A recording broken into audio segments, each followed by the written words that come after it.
Now, Mr. Smedhurst, Bellingham House is yours. We've always wanted a place of our own. And now you've got one, and if I may say so, a rare bargain, too. Well bought is half sold. Isn't that right, Emmy? He's had his heart set on retiring here in Newborough, and now he's happy. I'm happy. 40 years in the drapery business in Leeds is enough for one lifetime. What I want now is a little peace and comfort, and I mean to have it. Mr. Brighouse. Yes, ma'am.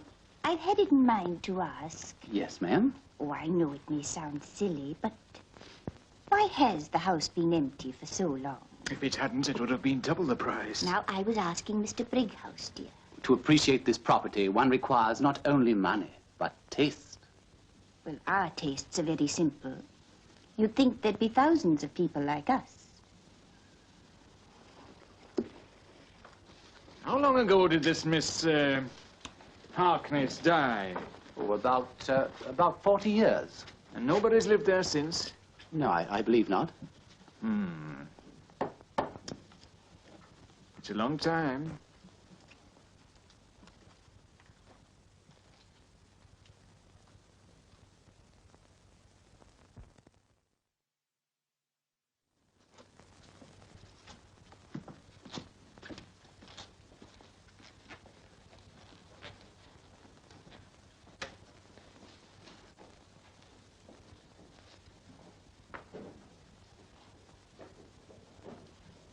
Come on.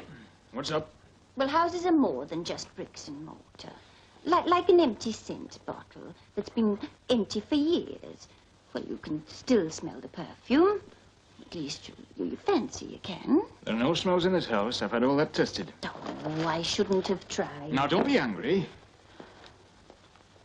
I've got to know what's troubling you. It's nothing, Henry. Really, it's nothing. No, it's just the strangeness of being in a different place, that's all. You sit right down and have a nice cup of tea. I'll tell Sarah. No, don't you bother. I'll tell. Now sit down and stop worrying. We'll both have a cup of tea.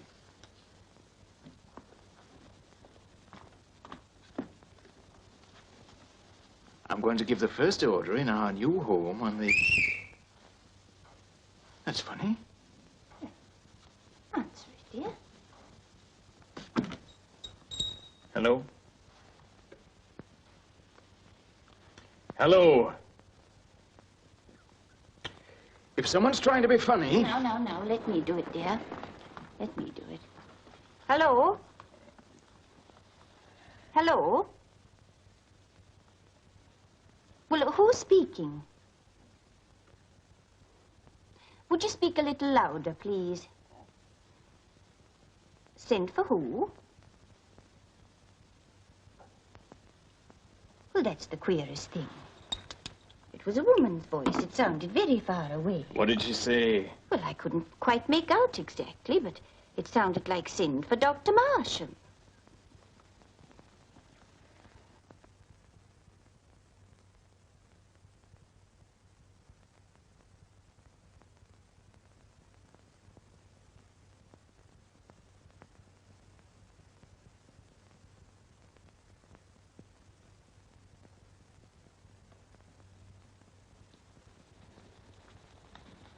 Mrs. Smedhurst says, will you join her in the drawing room, please, miss? The garden, I'll take the baggage up. Oh, thank you. This way, miss.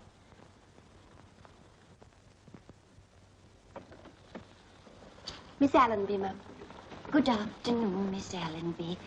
You'll have a cup of tea. You must be famished. You know, I've never had a companion before. I've never been a companion before. Good. Then we both have a lot to learn. Now sit down, my dear. Tell me, why did you answer our advertisement? Oh, don't you think I'll be... now, it's not that. But you're very young, and you're very beautiful. Now, why should you want to bury yourself away with a couple of old fogies like us? I had a feeling. I felt I had to come if you'd engage me. You know, there's something very lovely about this house. so glad I came. I'm glad, too. Perhaps you're what this house needs. Youth, laughter, and gaiety. Do you believe that houses hold something of all the people who've lived in them? Of course I do, my dear. I think every woman knows that. But you'll never convince a man of it. No. I suppose to a man it's just another house. Aye.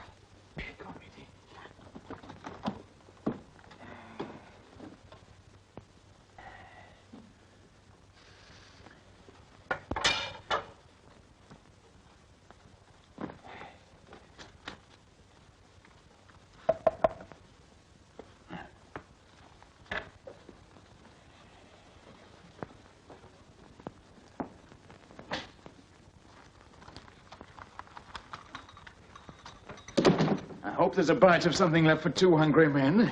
This is my husband, Miss Allenby, dear, and Parson Brown. You're just a slip of a thing, aren't you? Am I? I don't think so. If you and me are going to fight about who's going to be companion to my wife, you'll have to put on some weight. The very idea. He really believes that retirement means idleness. Now, Miss Allenby and I have a lot to do.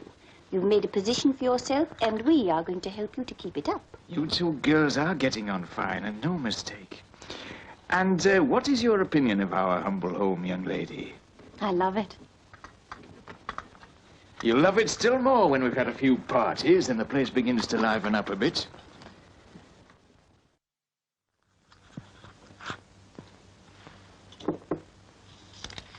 Mr. and Mrs. Henry Smedhurst request the pleasure of the company of Major and Mrs. Manning Tuthorn and friend.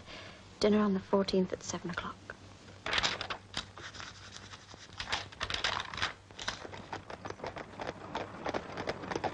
Fancy them having the courage to buy the place. Perhaps I haven't heard about it. Everyone's heard about Bellingham House. But from all accounts, the Smedhursts are nobody. Please don't look so bored. I'm sorry, Aunt. I was just thinking. Well, you won't get patience by thinking. The Smedhursts have money. They're bound to overeat. People of their class always do. They're the doctor's best friend, my boy. Fracture, 15 guineas, Uncle. Gallstones, so much the dozen. Don't be disgusted. Your uncle only wants you to make the best of yourself. Well, I'm aware of what I owe to Uncle. 2,000 are the best. I said I was aware of it. Only wanted to make sure our figures agreed. But then there must be so many people needing medical help which they can't get. And here we are touting. Nonsense. We insist on your working up a respectable practice, Robin.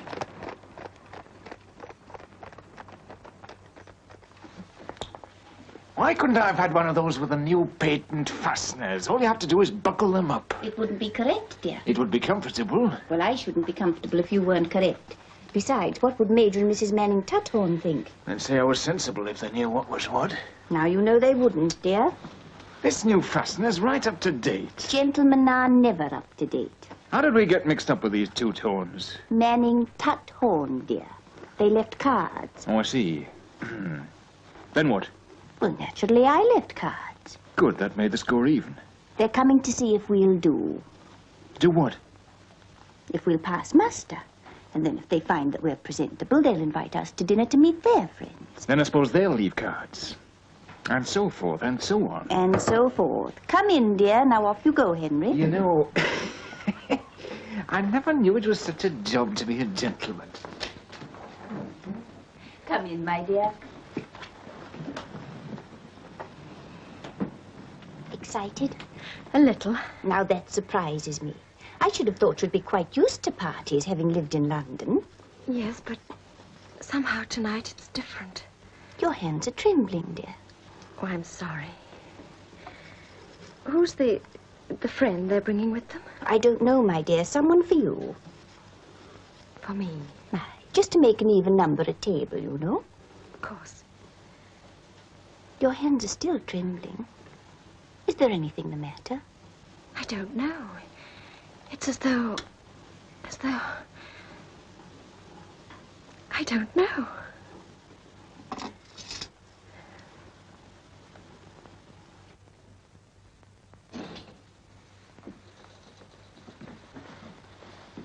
Major and Mrs. Manning Tuthorn and Dr. Selby. Emily, they've come. No need for introduction. I'd know you anywhere from my wife's description. How are you, Major? How do you do? I'm looking forward to a chat about the war. Do you think we're going to hang Kruger? I'm a soldier, sir, not a newspaper editor. Well, never mind. Every man to his trade. My nephew, Robert Selby. Dr. Robert Selby. Delighted to meet you. Thank you, sir. Come along, Mother. How very nice of you to come. My husband. Charmed. Charmed. How do you do? Our nephew. Dr. Selby. Always keeping with the doctor. How do you do? Wouldn't you like to come upstairs and take off your things? I've got a drop of sherry in the morning room. Doctor's orders. Sweet as a nut and soft as pigeon's milk. Oh, sounds a reputable wine.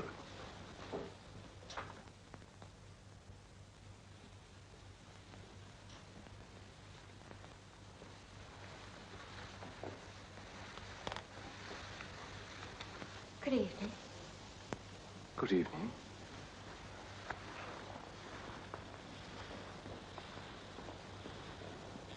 Oh, it's rude to stare, isn't it? Oh, was I staring? Oh, no, I was. I'm Robert. My name's Annette. Oh, I like it. It's... Unusual. Yes. Not like Mary or Jane.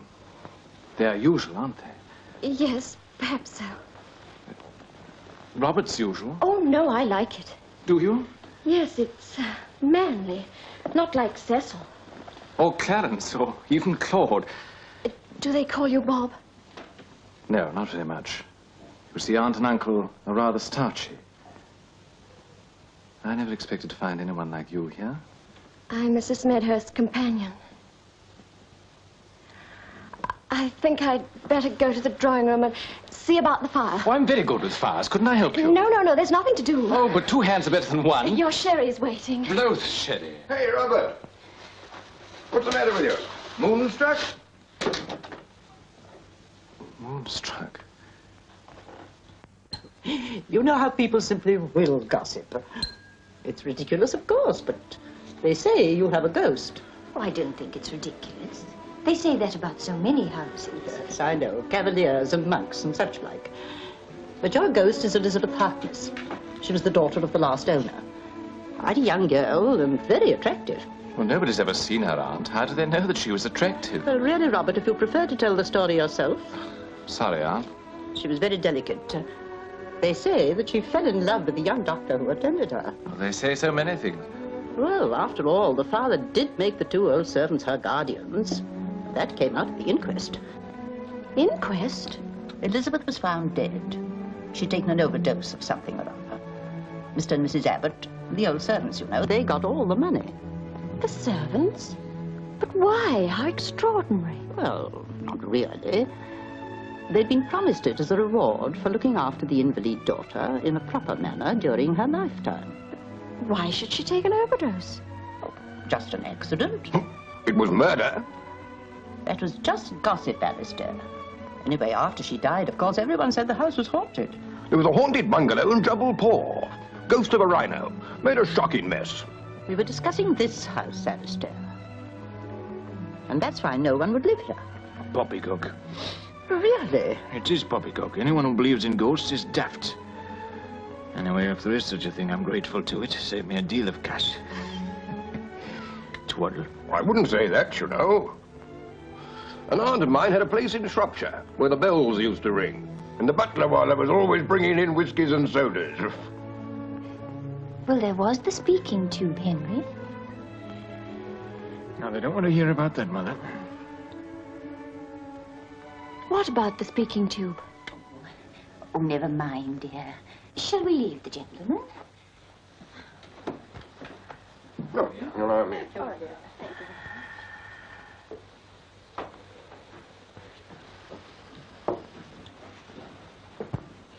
We've quite finished with the spirits. We'll have some more wine. You know, there's a theory gaining ground that if you believe in something enough, you helped create it. And if you don't believe in a thing, it doesn't exist. Is that what you mean? Well, that is the inverse of the argument. No, thank you. Good. Well, I do believe in a drop of good port, so... Welcome to Bellingham House. Yeah. Sugar? Thank you. And do you believe the house is haunted, Miss Allenby? Yes, of course. It seems fashionable to be psychic. I suppose because the Queen has been gracious enough to listen to a few sensation mongers. More sugar. Thank you, no. Are you quite comfortable there? Yes, thank you. Good. And let's talk about something else besides ghosts. Oh, then, Miss Allen, they must be careful. You must remember to keep your ghosts to yourself, my child. Yes. Except that I think our ghost is rather a charming one. Won't you play something for us, Annette? Yes, of course, if you wish. Oh, a pianist. Not really. I like Annette's music. Yes? Well, I always think it's better to play well or not at all.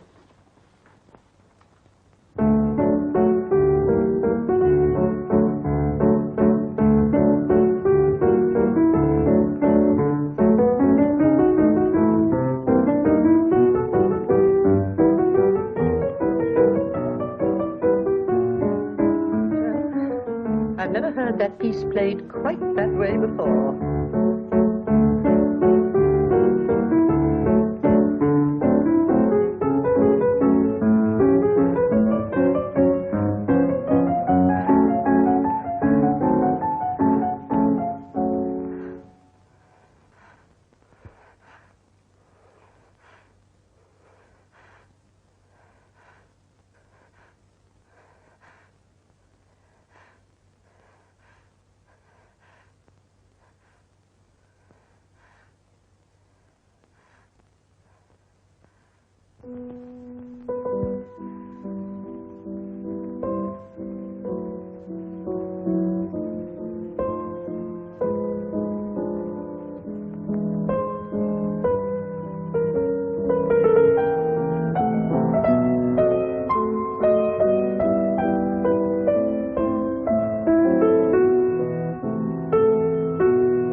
That was beautiful. But it wasn't me. It wasn't me.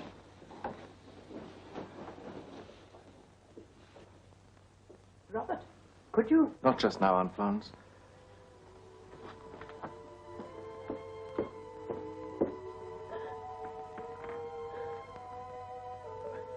Is anything the matter? What's troubling you? I don't know. I just felt utterly frightened. That's not like me at all. You mean when you were playing? Was it dreadful? Dreadful? You're playing? Why, it was brilliant. You know it was. But I've never played that before in my life. Well, I can hardly believe that. But it's true. The most desolate thing happened to me as I sat at the piano. It was as though, for a little while, someone else lived. Someone desperately lonely and unhappy. Oh, come now, you really mustn't be hysterical. I'm not hysterical, Dr. Selby.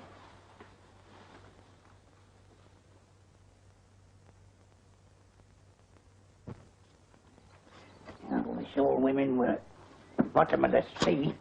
George! George! Right at the bottom of the sea. What on earth are you doing? What's it look as if I'm doing? Picking roses? Well, where's the radishes on the breakfast table? I can't get radishes and dig up this patch at the same time. The Lord Mayor himself couldn't do it. Well, what's the hurry with the old waste patch you've got all day? Paying orders, that's what. Orders? Yes, orders. Well, whose orders? Mrs. Smedhurst's? No, the young lady, Miss Allenby. Last night she said, first thing in the morning, dig up the waste patch. Whispered it, if you please, over my shoulder. Just as I was going out the back door to go home. You must have fancied it. Fancied it? What, in the middle of the week? I only fancy things pay night. Hello. What's this? It's a rum go. Well, what about the radishes? You must have been there for years and years and years. Look. Oh, go on. It's only a bit of tin, most like. Come on. Tin? No, it ain't. It's gold. Here, you look. It's gold locket.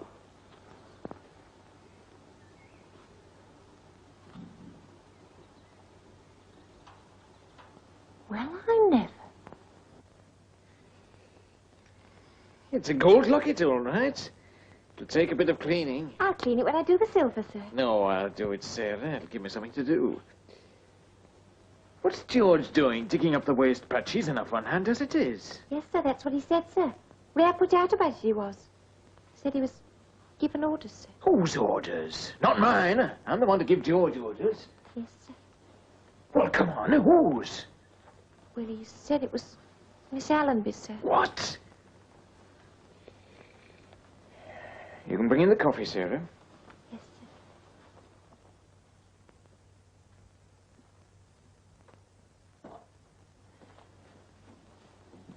Hello, Mother. Such a nice morning, dear, and the wind has died down. Oh, I do hope that doesn't mean rain. The glass is steady. Oh, you and your glass. I'll never know which of you is the greater optimist. A woman always mistrusts what she doesn't understand. That's not remarkable. It's quite natural, I'd say. I don't know. There's a practical explanation for everything. It's only women who say otherwise. That's what makes them act so daft sometimes. Henry, sit down.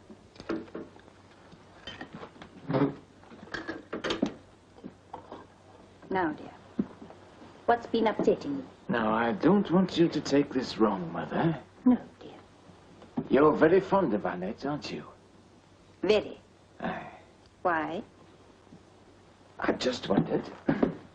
You're getting very jumpy, dear. You need some exercise.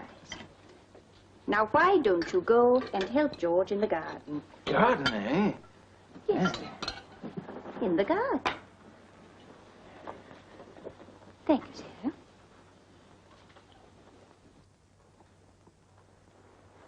I'm sorry. I overslept. I had such a troubled night. Oh, did you, dear? What a shame. Oh, just jumbled dreams, nothing very definite. Perhaps you need exercise. I walk a lot. Have you tried gardening? Oh, I don't think George would care for that. George has to do what he's told, doesn't he? Well, yes, I suppose so.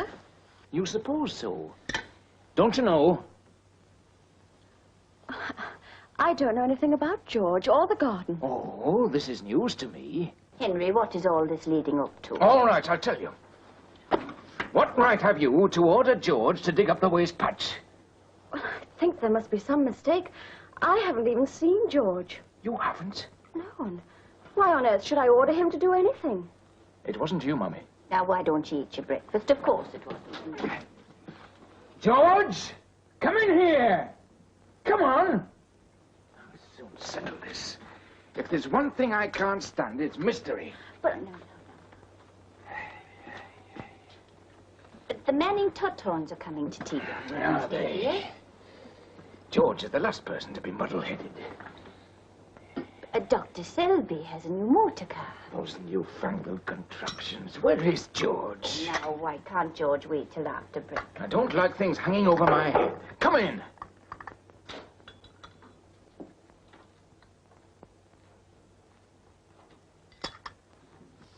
Now then, George. Who gave you orders to dig up the waste patch? Miss Allenby. You're certain? Well, yes, sir. Are you certain, George? Well, it couldn't have been no one else, Mum. Where were we, George, when this happened? Outside the kitchen door, miss. You come up behind me and whispered over my shoulder. First thing in the morning, you said, dig up the waste patch. So I did. Now, why should anyone whisper? Did you see me? Well, I can't see what's behind me, miss. And how do you know it was me? Oh, well, it wasn't Sarah. Wasn't the cook.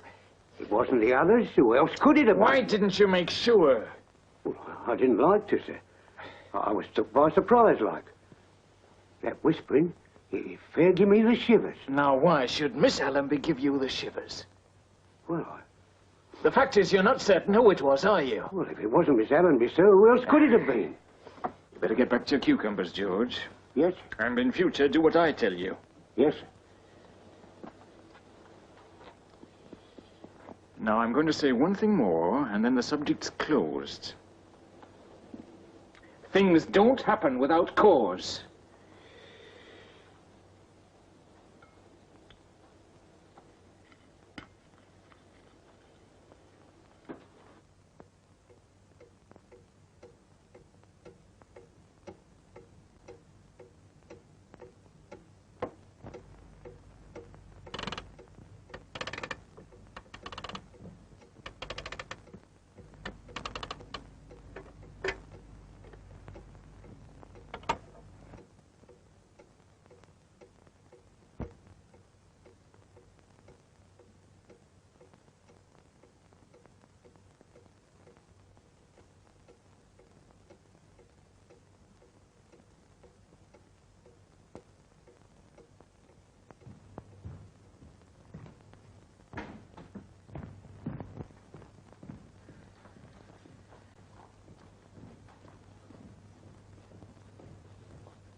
Do you see that? Why, sir, how beautifully you've cleaned it. But that's just the trouble. I haven't touched the thing. I thought you'd been at it. What, after you telling me not to, sir? Oh, no, sir, I know my place. Then who has? Not me, ask cook, have I cook? You never clean anything but what you've got to clean. Someone in this house is trying to upset me, but I won't be upset. Oh, no, not me. They'll try this on once too often. If you ask me, it's Miss Allenby. She's been strange ever since Dr. Selby came. Not that I blame her. If you ask me, it's none of your business. Why, Henry, you look quite wild. I am wired, and with good reason. It's come to the point where this house is no longer my own. Tell me what's the matter, dear. That's what's the matter. Oh, it's very beautiful, isn't it? It's lovely. May I look? You've never seen it before? No. Should I have? No, it's just something that George dug up in the garden. Well, I expect it meant a great deal to somebody. Aye, but someone's cleaned it since this morning. The question is, who? Oh, look. 'Tis thee, my dear, I do adore, and will, my dear, forevermore.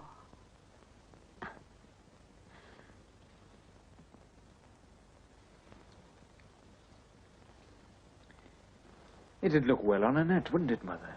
Oh, do take it, my dear. Somehow it seems right that you should wear it.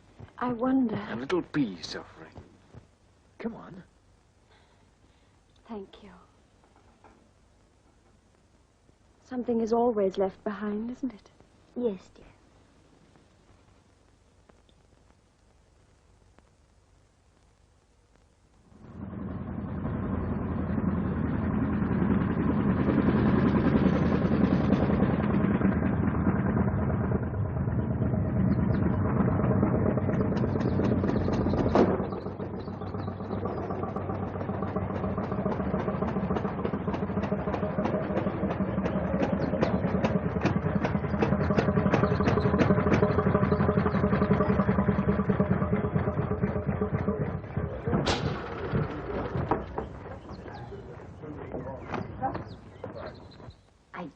The autocar's becoming quite the rage. And how well Dr. Selby looks at the wheel. Do you think so? Oh, yes, my dear. Don't you? Yes. Major and Mrs. Manning Tatterman and Dr. Selby. How do you do? How do you do? I have been looking forward to this meeting. After my exhibition of hysteria? Better now? Much better, thank you. Annette, dear, would you ring for tea? Yes, of course. Oh, no, let me.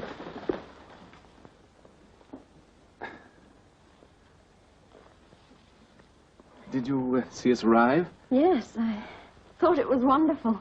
Uncle was in two minds about letting me have it at first. But then someone told him that they were all the rage in Harley Street. As a cavalryman, I'm against the things on principle. It isn't natural dispensing with the horse. Lots of title people have had their photographs taken in their autocars. They're becoming the index of one's position in society. I suppose Mr. Smedhurst will retain his pony trap. We're getting too old for new ideas. Robert, where on earth's he gone to? And Miss Allenby. I wish he'd take the same interest in the innards of his patients. So, you see, from the trembler coil, the electricity travels along the wire to the sparking plug. And by the time it reaches there, the gas in the cylinder's ready to be ignited. You do see, don't you? Well, I think I do. I still don't see what's wrong with a horse. Horses don't need sparking plugs, they just go. Well, don't forget, sir, you can cover 15 miles in 1 hour. In flat country. If ever I was in such a hurry as all that, I'd travel by train and cover 45 miles an hour.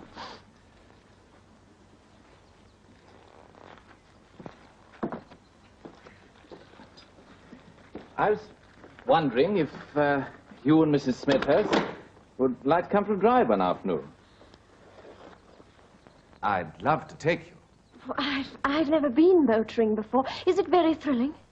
There is a thrill about speed. And power, it's exhilarating. Well, if you wait a moment, I'll show you. I'll start up the engine. But you'd better put your fingers in your ears. There may be a bit of a backfire. Canon Mowbray, the rector of St. Mary's, distinctly remembers the case. Well, he was very young then, of course, but his memory is perfect. You know, he was telling me only the other day that the Abbotts were actually suspected of murder, just because they'd inherited the poor girl's money. Oh, things nearly went very badly for them at the inquest. Strangely enough, it was the doctor's evidence that saved him. Young fella, like the same age as Robert. The Johnny who was in love with her. What was his name? Dash it. Never mind, Alistair. But I do mind, Florence. What's the use of telling half a story? I still think they had a hand in it. We don't know what's gone on here. I'd be more concerned about what happened in this house in the past if it made the doors rattle or the roof leak or stopped up the drain, but it hasn't. Hasn't even made the gas explode. Cannon Brigade! Enjoying it? Loving it. I could go on for miles. To Land's End. Or Gretna Green? I might say yes. Let's make it Gretna Green. Is the pace too much for you? No, faster still if you like.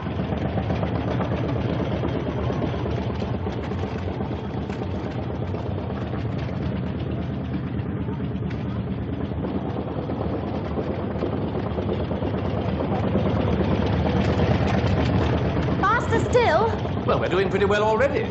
About 8 miles an hour, I should say. As much as that? Well, she's running very smoothly. Is she?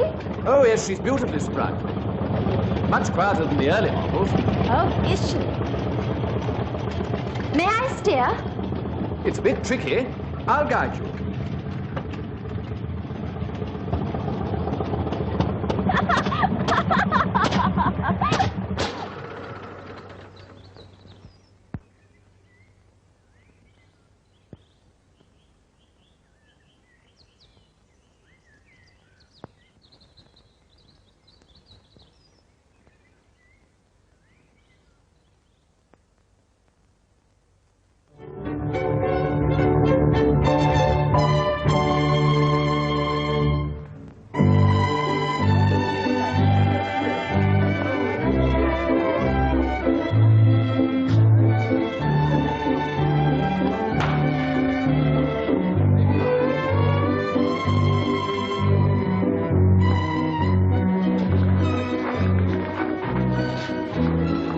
I consulted my diary for 1860, and I find it's 40 years ago tomorrow since poor Miss Harkness was found dead in her bed. Remarkable, isn't it? Astounding. It caused a great deal of talk at the time.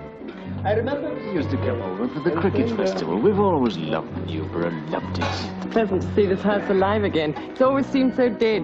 When I passed it, I used to shiver. There's a lot of nonsense talked about Bellingham House. There's only one way to deal with nonsense. Good afternoon. Ignore it. And I've been so much happier since Annette came. Of course, we've always been intent on a place of our own.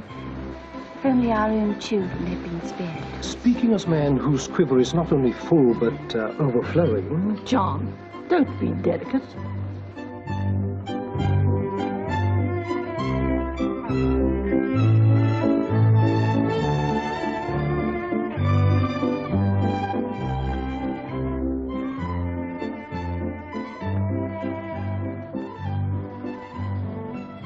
No regrets, darling. You are quite sure, aren't you? Yes, Robert. Quite sure. It won't be all Harley Street at first, you know. being married to a provincial sawbones. I don't want Harley Street at any time. I just want you here in Newborough. Oh, bless you, darling. Because that's what I wanted to hear. Then you shall hear it. 3 times a day, every day from now. There you are. Oh, do come along. He's just going to announce it. Oh.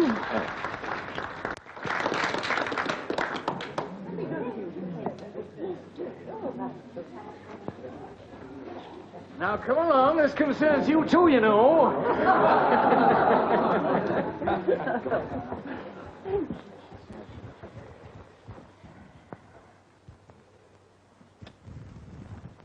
My friends,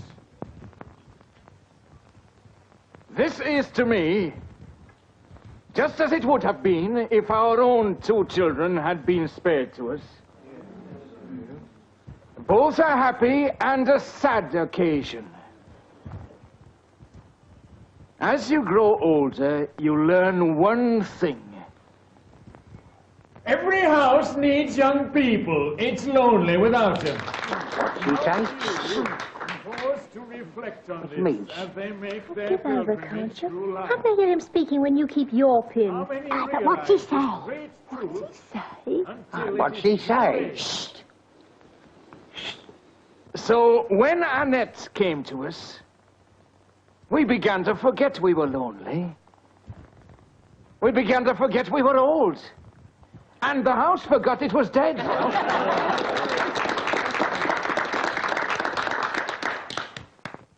We've grown to love her. And now we must hand her over to someone who has a better right to her. I refer to Dr. Robert Selby.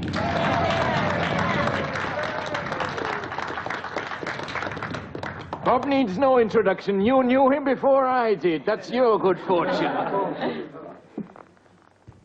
It's not so much that we're losing Annette as that we're gaining Robert.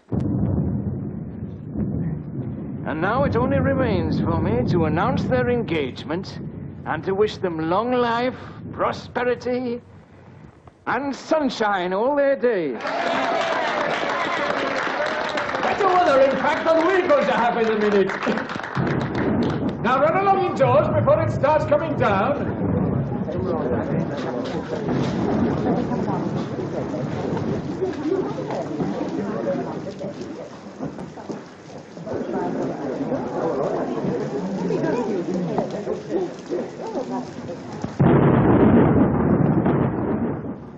Do you have to be back by 6, Bob? Surgery, darling. Why are you so worried? I'm not really. It's nothing. Oh, why did our party have to end like this? It's only a passing storm, darling. Clouds can't hurt us. I'll try and remember that. Whatever happens. Nothing's going to happen. 'Tis thee, my dear, I do adore, and will, my dear, for evermore.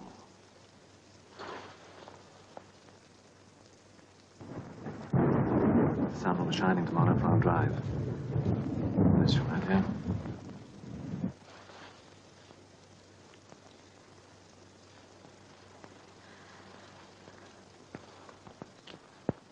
Goodbye, darling.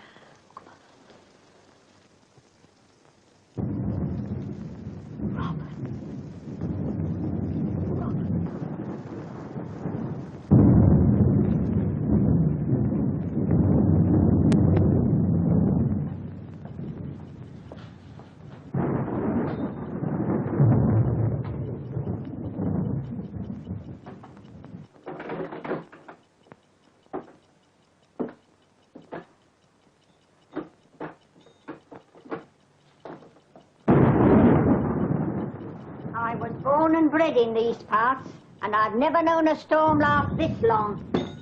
And that's a fact. They always give me a headache. I wonder you don't go to bed. What, and not know what's going on in my kitchen? Don't forget I'm here. That's just what I mean. Ask her if she was ever young once. That is, if she can remember that far back. Go on, ask her. I can't remember when I've eaten a nicer bit of pie. I can't remember when I've eaten a nicer bit of pie. Do you never do anything but eat? Well, they say the way to a man's heart is through his stomach. That's always provided he's got a heart.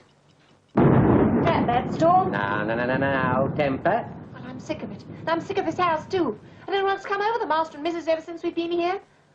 All them tales about the place being haunted. Even the butcher's boy says he doesn't know when he's going to come here and find us all done to death. It isn't natural.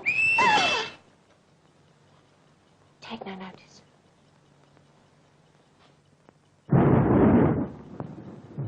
Ain't you going to answer it? I heard what happened once before. Well, you're all right now. You've got the law on your side. It's about time I was off to meet the sergeant. I'm late as it is. I must be off now. Oh, no, you won't.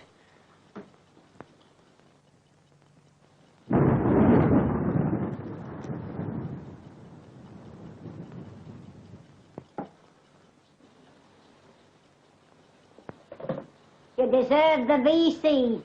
Both of you. Yes. Cook here. Yes, sir. I'll see to it, sir. Your ghost's name I never said it was a ghost. is Mr. Smedhurst. Now, off to bed you go. Have a good night's sleep and come down to breakfast with some colour in your cheeks, eh, Mother? I'd like to thank you both for today. It's been the most Good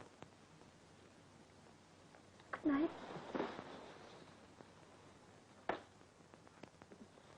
What's come over? The first night of our engagement, I just cried and cried. Silly old goose.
wanted. Want to be a servant all your days?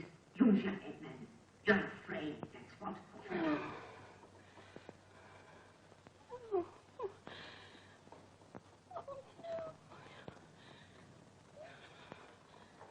What if she's locked the door? She never does.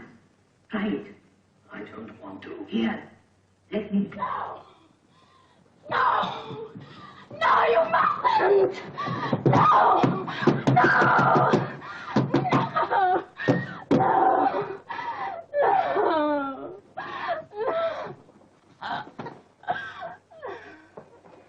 What is it? What you frightened of? It's all right. We're with you. There's nothing to worry about. I can't hear. Do what?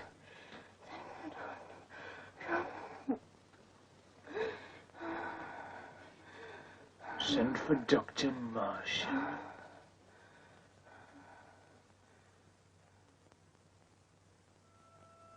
Now try to think of it as though it were nothing but a bad dream. That's all it was. A bad dream. But say it as though you believed it. Do you believe it? Well, what else could it have been? You're not ill. It must have been a nightmare brought on by that thunderstorm. Now, mustn't it? Yes, dear. Now, you'll get a nice rest, and then you'll feel as right as rain. As right as rain. Good. Well, I'll be back this afternoon. Robert. Thank you. Bless you, dear. If you want a lift into the town.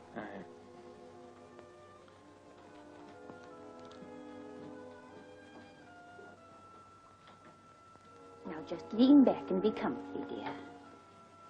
You're being very good to me. Oh, don't talk such nonsense.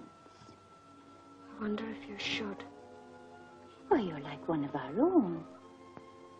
Not anymore. Annette. Child. Can't you tell me what's troubling you? Last night, there was music and then voices. Dreadful voices, they frightened me. In your dream, dear. A sort of dream. There was a suffocating feeling and then I knew. Knew what? That here, in my heart, there was someone else. Not me. Oh, don't leave me. Please don't leave me. Of course I won't leave you. Oh, no. There.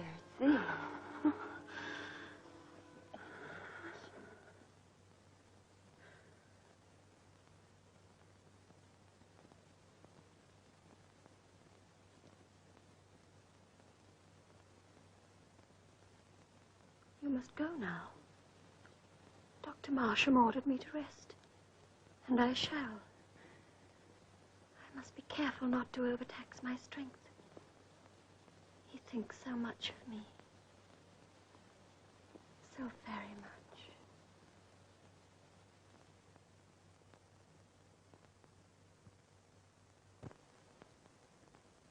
It's impossible to tell you at first hand. I was only just born then. My father was head of this firm, and he's been dead 7 years. But you must have heard about Bellingham House. Good gracious, man, everyone in the district seems to have been talking about it. If I listened to every bit of malicious gossip, I'd never sail so much as a hen roost. Now, Doctor, you tell me something. Do you believe in ghosts? Certainly not. You're a cleverer man than I am, and if you don't, why should I? Someone must have believed in them. Else why was the property so cheap? Hang it all, sir. You even try to get it cheaper. Aha, that's only because I'm a businessman. And do you believe in ghosts? No, I do not. But supposing, and mind you, I say supposing there were such things, what sort of a ghost would you say ours was? Well, I only know what I've heard. All right, what have you heard? That the ghost is supposed to be that of Miss Elizabeth Harkness. Her father owned Bellingham House. She was an invalid, I believe. They say she was made to be an invalid by her father.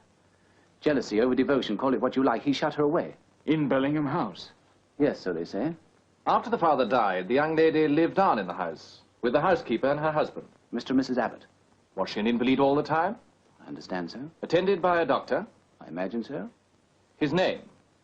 Can't say. I don't remember hearing it. I'm informed that it is exactly 40 years ago this very morning that Miss Elizabeth Harkness was found dead. In her bed. 40 years ago this morning? Take it easy. You're all right. You don't believe in ghosts. I don't see why I should be cross-examined like this. You sold me a piece of property which hasn't turned out very well. Nothing I can put my finger on yet, but I'm just wondering if you've been holding something back. If, and mind you, I say if I believed in ghosts, there might be something that I could conceivably be holding back.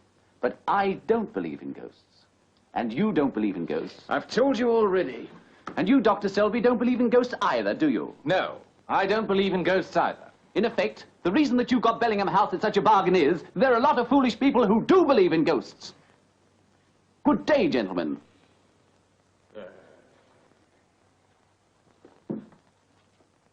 That chap had talked the tail off a Manx cat.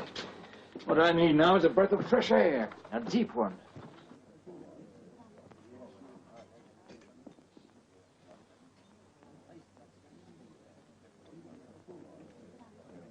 The whole thing's got me rattled, Bob.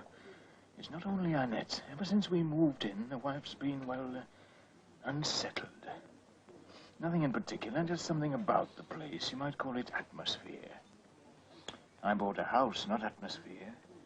We're learning more every day about the effects of change on the nerve centers. It may be not only change of place, but change of circumstances. Perhaps you and Mrs. Smedhurst are missing the business. I wonder if you're right. We've worked all our lives with one object, to have a home of our own. I wonder if we really wanted it, or if it was just imagination. Possible. But how can that explain Annette? How do you explain her? I can't. Excuse me, but you're Mr. Smedhurst, aren't you? I am, madam. Of Bellingham House. Nice place. So romantic, as they say. Is it really haunted? No, it is not. Oh, well, I don't suppose you'd admit it even if it was in front of Mr. Selby here, him being a doctor. Doctors don't like ghosts, because they're the patients who've slipped through their fingers. It's unhealthy to take seriously what's really morbid superstition. Afraid to believe? Certainly not. In fact, madam, it's a lot of twaddle. My house is not haunted and never has been. I wouldn't say that exactly. Tell the gentleman, Mr. Perkins. Tell him about Bellingham House. Oh, well, I'm editor and manager of the Gazette. Have been now for over 40 years. Yes. Well, now, Coots and Brighouse have advertised your property in my paper at regular intervals. Oh, and what a valuable bit of property that ad was. Eh? Don't you see? As long as the house was haunted, nobody bought it. And as long as nobody bought it, Brighouse advertised it. So if anybody asks me if I believe in ghosts, I say, yes, certainly, of course I do. Do you mean to say you've kept the superstition alive? Well, I've always done my best. You wicked old fraud, and I thought you meant it. Yeah, but it isn't only me, Rosie. Why, the whole population of the town believed it for years. Why, you know yourself, you've heard them, haven't you, with their tales about whistles being blown in the night and a piano being played in an empty house. Likely, isn't it? Yes, isn't it? Things people will believe. Wait a minute. There's one thing I'd like to know. Mr. Perkins, you remember Miss Elizabeth Harkness? Oh, yeah, I've never met her, you know. She was very retiring. Used to spend her time playing the piano, which she did extraordinarily well, I'm told. Yes, but you probably remember the inquest. Inquest? Was there an inquest? Yeah, oh, of course there was. I reported it, didn't I? Yeah, oh, what a feast for the scandalmongers. Mr. and Mrs. Abbott getting all the money.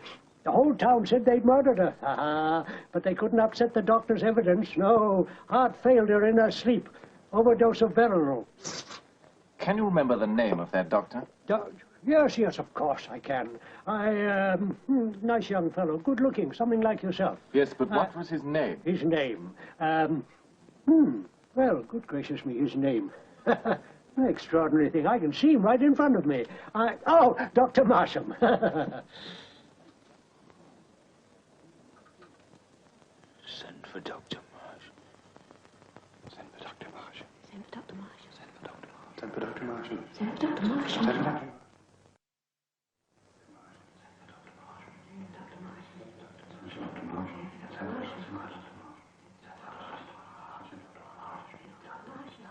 Henry.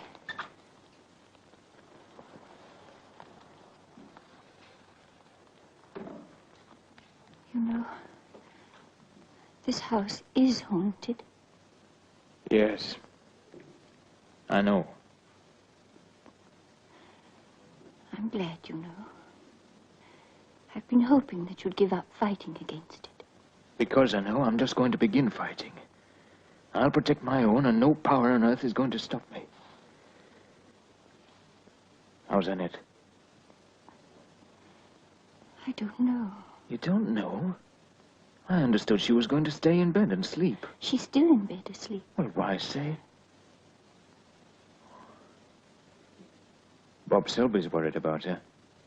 He says there's nothing really wrong. If the thunderstorm had upset her, he'd know what was the matter. Somehow, since last night, she's been so different. Harry, she's so strange.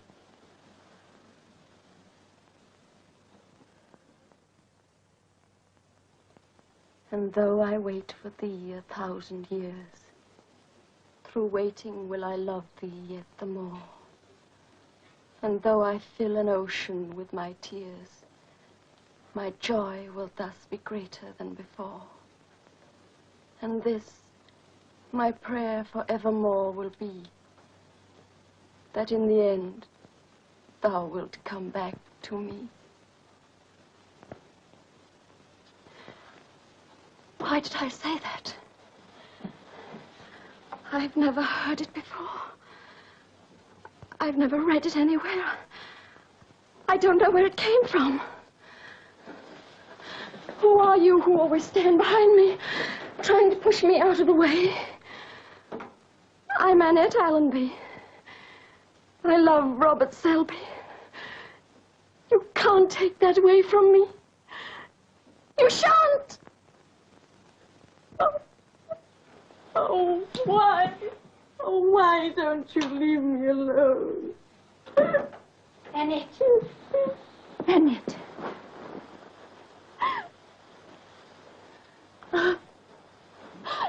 Send me away. I'm just a nuisance to you. You'd be so much happier without me. We'll never send you away. Why am I so frightened?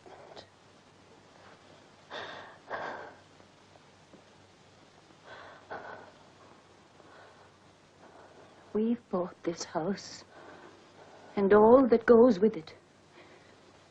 What's left to us of our lives is wrapped up in it. But it's our responsibility.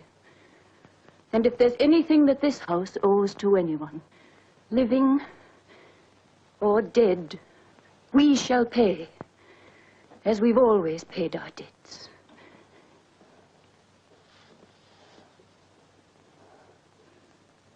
But if this house robs us of something that we love,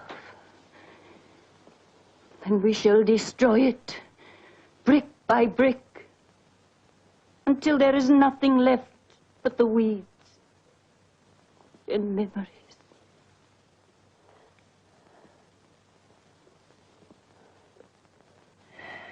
What do you say about it, matey? Are there such things as ghosts, or am I daft like a lot of other folk? Eh? What about it? You don't think I'm daft.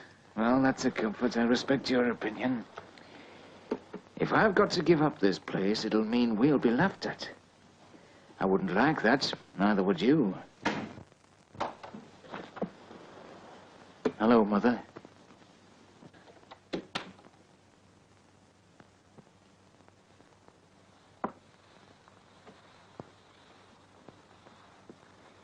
What's to do?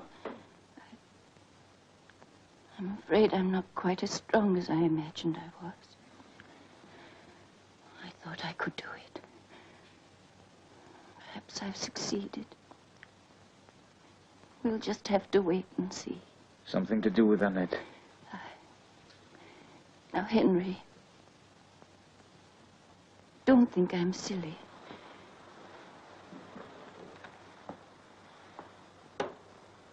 But I've just been talking to Miss Elizabeth Harkness. She won't leave Annette alone. There are times now when she is Annette. Now, wait a minute. You don't want to lose a sense of proportion over this. No, I'm not. You know how you've always trusted in my instinct. For years in the business, whenever I've said buy this or buy that, or reduce prices or have a clearance sale, and I've been right, haven't I? Yes, Mother, you have. Aye. And I'm right about this, too. We're going to lose Annette if we don't watch out.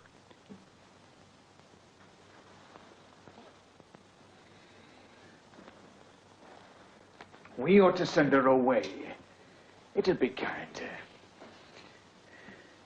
Get Bob to take her right away, at least until this ghost business is settled. No, that's no remedy. We took on something with this house that we didn't bargain for. And it's got to be put right here. Then let's put it right. I'll do my best. But, Henry, if I fail, I want you to promise me one thing. That you'll have this house demolished brick by brick. Now. Until nothing remains. Now, wait a minute. As long as this house stands, Elizabeth Harkness must wait here to fulfill her destiny. And there'll be nothing but unhappiness for those who live in it. No, Mother, I'll make no such promise. I'm hanged if I'll be dictated to by a woman who's been dead 40 years. Once and for all, no.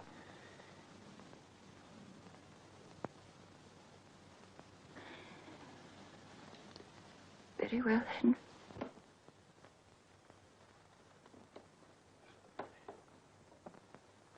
Is she asleep? Aye. That's the best thing for her. Plenty of rest. It's no good, Mother. I'll not give in.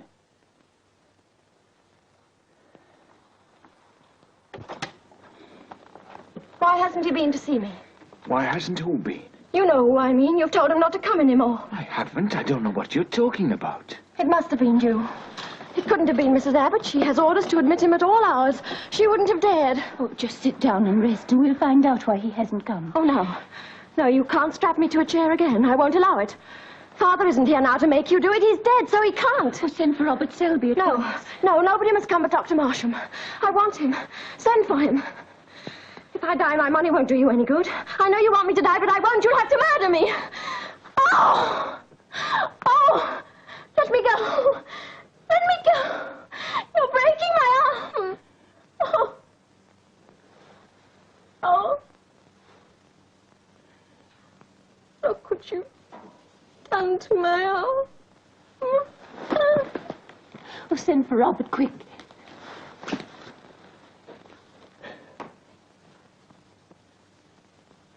Who is it?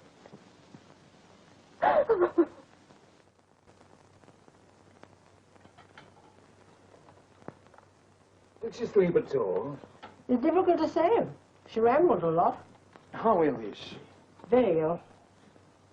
Hasn't Dr. Selby any idea at all what the trouble is?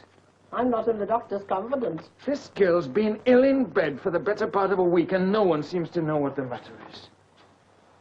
What does she ramble about? Nothing that makes any sense. I never listened to delirium anyway. I see. That must make everything very nice for you. She's asleep now. Thank you.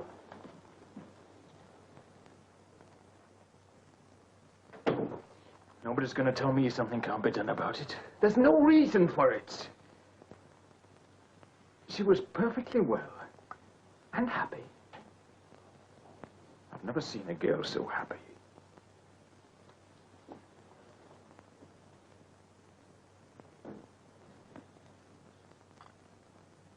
Don't be too hard on yourself, dear. I don't know what you're talking about. I mean about having the house pulled down. I know there's nothing you wouldn't do if you thought it would help. She might almost be one of our own girls.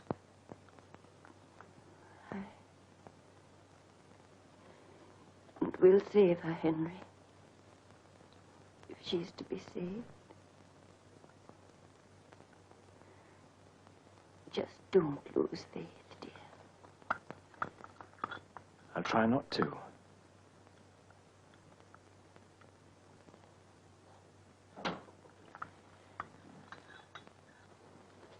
Excuse me, Mum. Yes, Sarah? The doctor's up there now. Well, when he comes down, ask him in here. Yes, Mum. Shall I clear away? Not just yet, thank you, Sarah. Yes, Mum.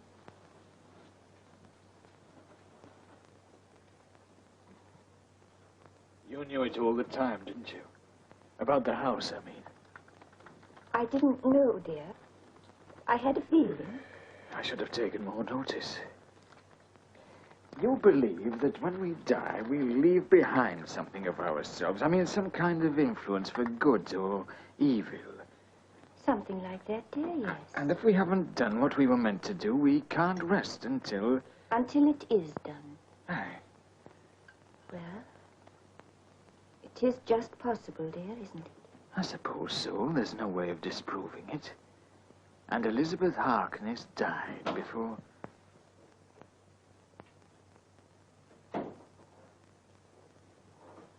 How is she?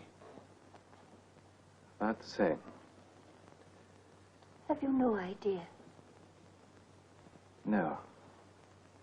There's no sign of any disease. And yet our heart's weaker. I can't understand it. It's as though she were being gradually suffocated.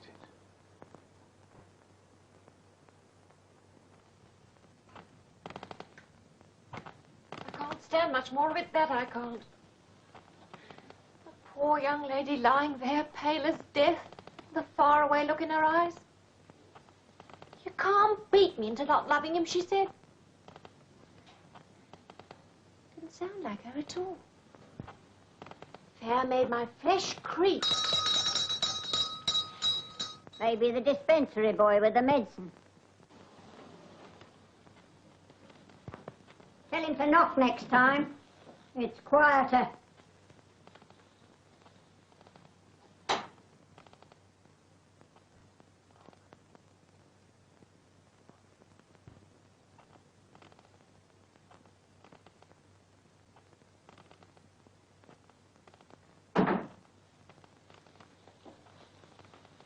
Take 'em right up to the room, put 'em down quiet, and come straight down again.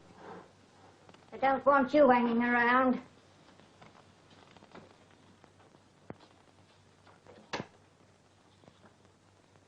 If he only knew the agony of waiting, surely he would come.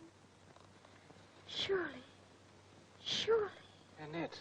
There is no one now to prevent him seeing me. Nothing but his foolish pride. That at least he might sacrifice before it is too late. Why will it be too late, dearest? You can tell me, I can't must you? sleep while I can. I must sleep while I can. I must sleep while I can. I must sleep while I can. I must sleep while I can. I must sleep while I can. I must sleep while I can. I must sleep while I can. I must sleep while I can.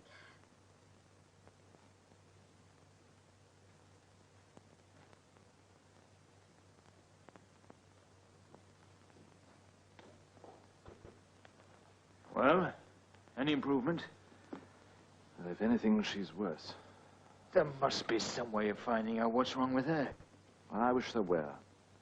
I've tried everything I can possibly think of. I see, but on the whole, you're finding it an interesting case. For one who's engaged to the girl, I think your attitude's a bit too detached. Well, it's got to be, don't you understand? If I dared to think of a... Oh, I'm sorry. we're both a bit rattled. Well, I'm not only relying on my own opinion. I've called in 2 other doctors, and I persuaded Sir Roland Jarvis to come down from London. And that's all we can do, except wait.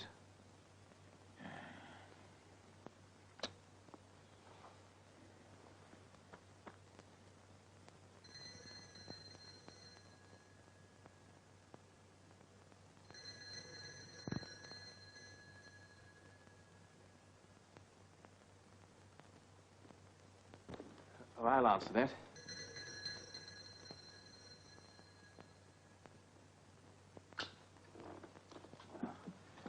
Sir Roland? Well, I'm Dr. Selby. Ah. I'm going to take your things. Tedious journey. Fortunately, I was able to obtain a foot warmer. I'm a great believer in warm feet. Yes, yes, of course. Oh, you've instructed your cabby to wait, sir? Yes, yes. Your nerves are jumpy, Doctor? Overwork, eh? Well, I've been up for the last few nights. So have I. My nerves aren't shaky. Older man, too. Where's the patient? Oh, this way, please. Well, this is Mr. Smedhurst. He the patient? No, no. Well, there's every sign of acute toxemia. But the patient's condition has deteriorated a lot in the last 6 hours.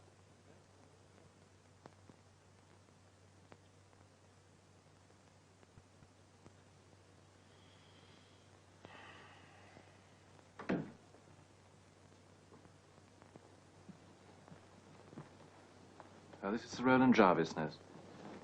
She spoke just now. What did she say? Soon will come an end to waiting. Chart.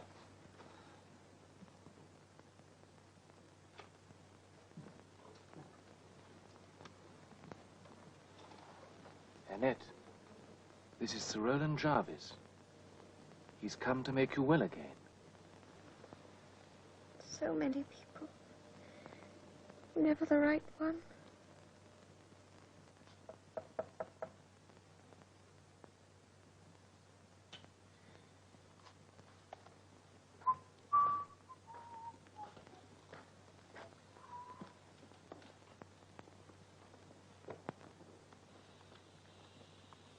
Have a cup of coffee, dear.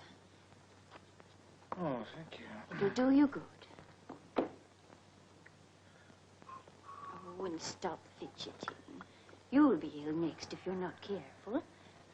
Long time, aren't they? Think he'll do any good? Oh, he's a very clever man. Perhaps he's like a lot of us. A bit too clever.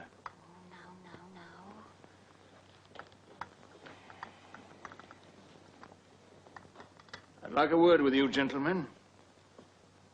In here.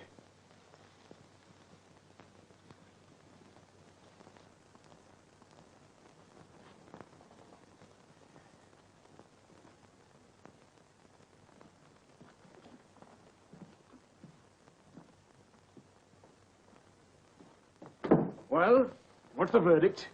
I find the patient's condition precisely as described to me by Dr. Selby, sir. Symptoms may be absent, but there is striking evidence of the advanced state of decline.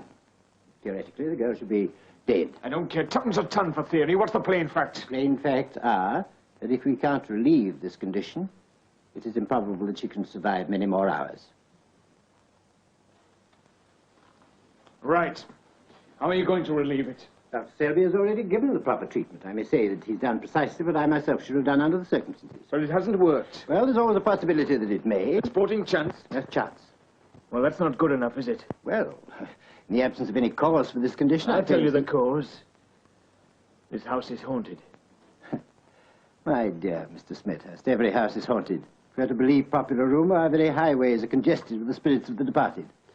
We make our own ghosts, sir. They are the figments of our imagination. Oh, they are they? Undoubtedly.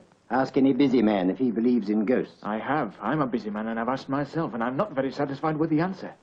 My dear sir, you were a busy man. I wager you'd have no time for such nonsense before you retired. Surely all this has nothing to do with Annette. We've got to find out what's really wrong with her. You're by no means certain of all the causes of infection. Toxicology, Mr. Smedhurst, bristles with unknown paths. Good day to you, sir. Good day.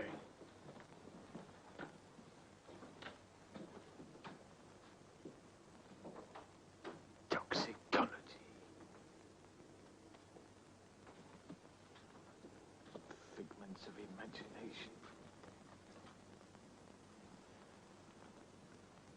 nonsense, is it?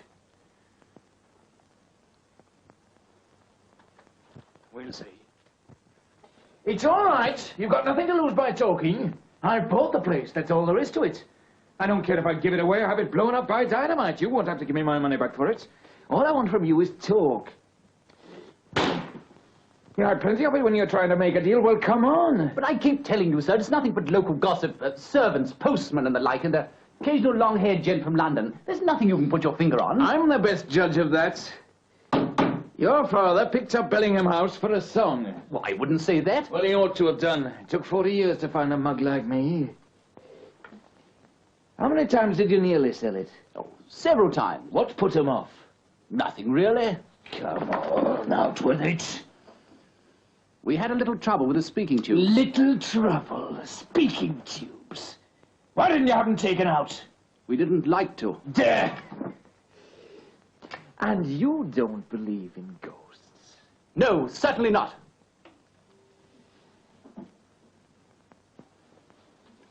What a liar you are. Oh, yes, yes, I remember the Abbots perfectly well. After they left the district, where did they go? Well, they started to go quite a long way, but they didn't get very far, if you know what I mean. What happened?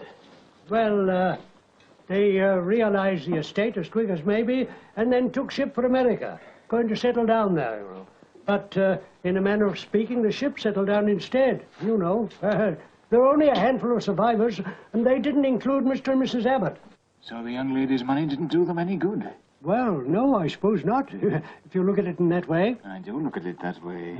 This Dr. Marsham, do you remember anything about him? No, very little. He was the sort of young gentleman who kept himself to himself.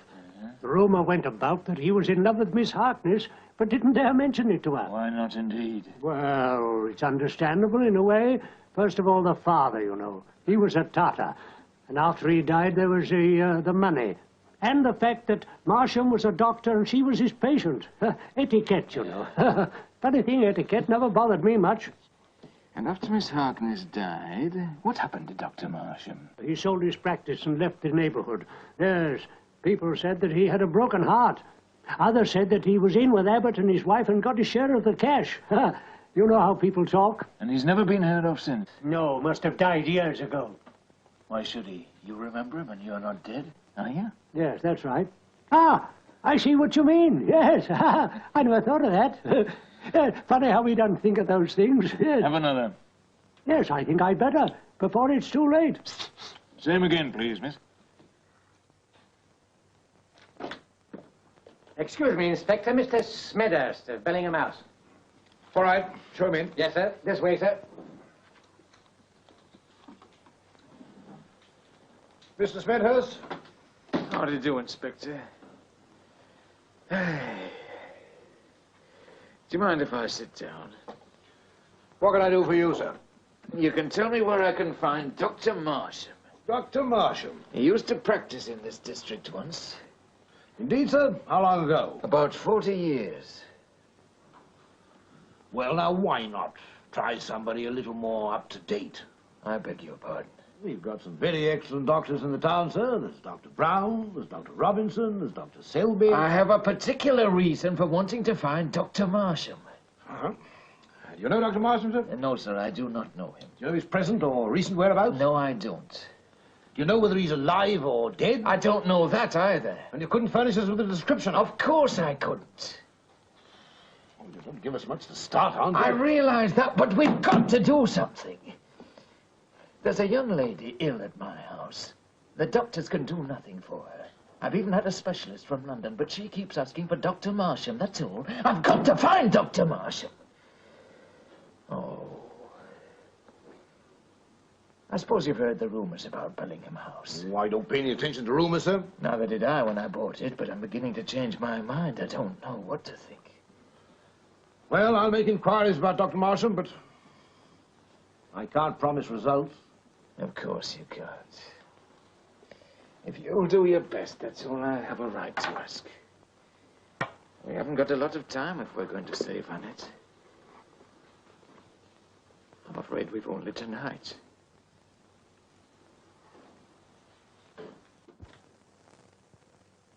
been the same ever since. More like in a trance than anything else. Oh, let me help you, dear. I've made up a bed for Robert, as usual. He's still at the hospital. Oh, the poor lad. He'll be ill himself soon if he doesn't get some rest.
Who is it? I'm Dr. Marsham. Oh, come in, Doctor, come in. Oh, I've never been so thankful in all my life. I've prayed for this to happen. I'm afraid I've been a long time. I didn't dare to expect you at all. She's been asking for you over and over again. I'd no hope of finding you. No one seemed to know where you were. I tried to hide, even from myself. One can't do that. Anyhow, thank goodness you're here at last. Yes, at last.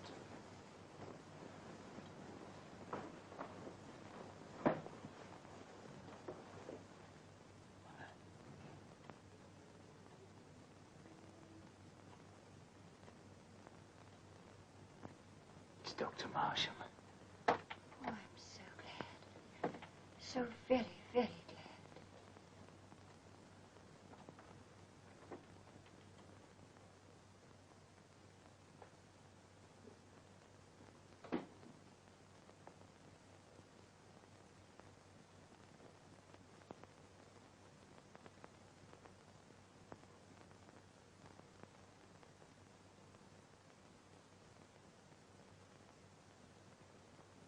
Elizabeth.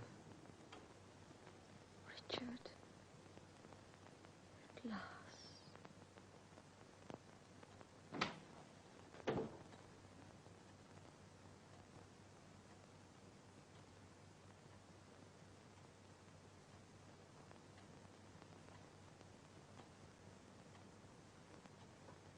Oh, how is she?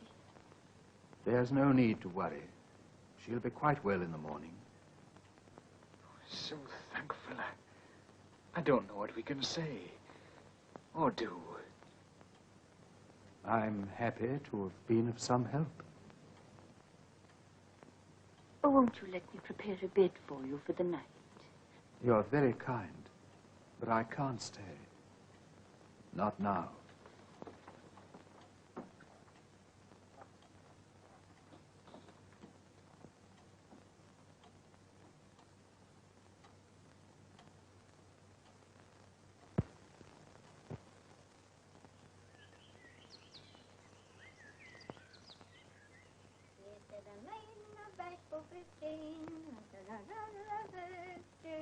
Here's to the front, it's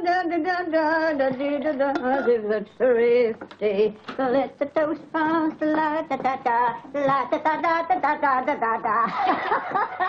My goodness, you are a little songbird this morning, and no mistake. Who's been giving you a lump of sugar? I don't know. I just feel light-hearted, as if a weight had gone off my chest. That's funny. So do I. Perhaps that new doctor who came last night has done us all a bit of good.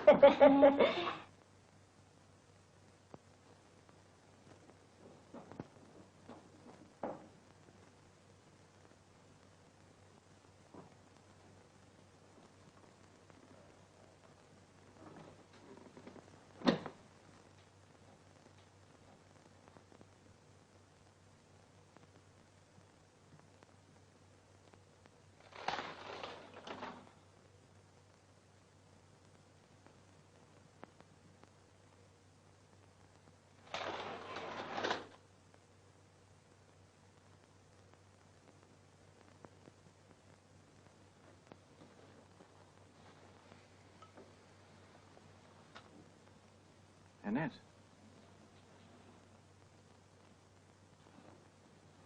Robert. What's the matter? Why do you look at me like that? Because you should be very ill, darling. Should I? I feel wonderful. Do you? Well, let's make sure. But... Doctor's orders.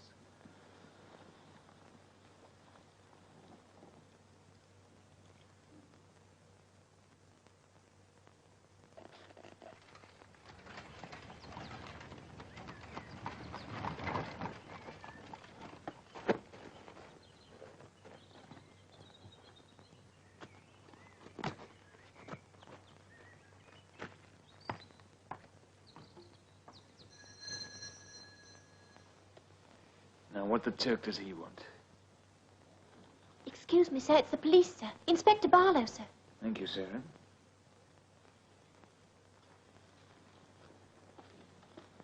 Good morning, Inspector. Sorry to disturb you, sir. There's a little matter which I thought might be of interest. Indeed.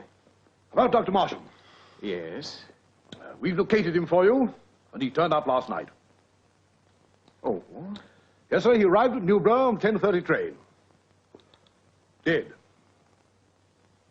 Dead? Yes, poor old gentleman. Our surgeon says it's a case of being too old and too worn out to go on living. Oh, I see, yeah. So I'm afraid you'll have to give up all hope of meeting the old gentleman now, sir. We've got some very excellent doctors in the town. Dr. Brown, Dr. Robinson. Dr. Selby, Yes, indeed, sir. Well, good day, sir. Good day, Inspector. But if I were to drop a hint, sir, I should give up any idea of this house being haunted. You're too old and too wise to be taken in by any twaddle of that sort. Perhaps you're right. Good day, sir.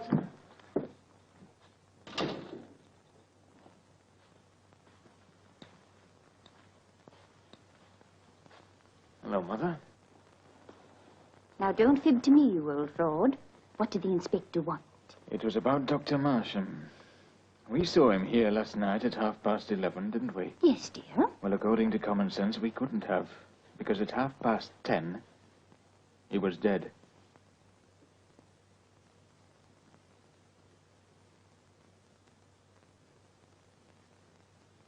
Well, that's only according to common sense. There are other worlds.